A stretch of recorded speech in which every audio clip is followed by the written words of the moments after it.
La République démocratique du Congo a amélioré ses notes de pays risque qui passent de 5,1 sur 10 en 2022 à 5,5 en 2023. C'est ce qu'a démontré l'agence de notation financière panafricaine Bloomfield ce mercredi à l'occasion de l'ouverture des travaux de la deuxième édition de la conférence Risque Pays RDC à l'espace Kémécha dans la commune de Lagombe. Le ministre congolais des Finances Nicolas Kazadi indique que cette meilleure note est une illustration des efforts menés par notre gouvernement pour renforcer l'économie congolaise de manière transversale.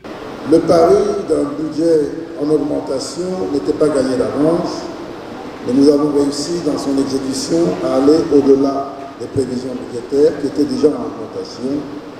Et nous avons, au courant de l'année 2022, préparé une loi de finances 2023 en cours de réalisation, le tout s'appuyant sur des réformes, sur un agenda ambitieux de réforme des finances publiques en progression satisfaisante.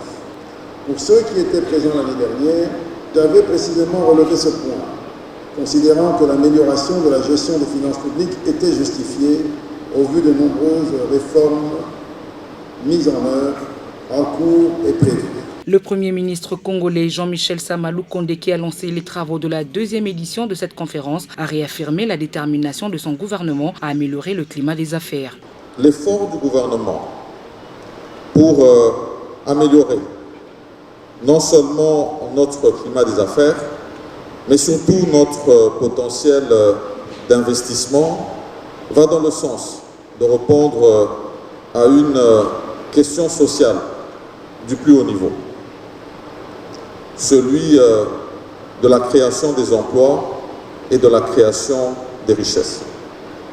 Et ici, on l'a mentionné, ça passe par la diversification de notre économie. L'organisation de cet événement économique de grande envergure en RDC a pour but d'intégrer tous les acteurs économiques et les partenaires au développement dans des débats constructifs en vue de stimuler le dialogue public-privé. Cette conférence Risque Pays RDC est d'une importance capitale pour les investisseurs et les opérateurs économiques.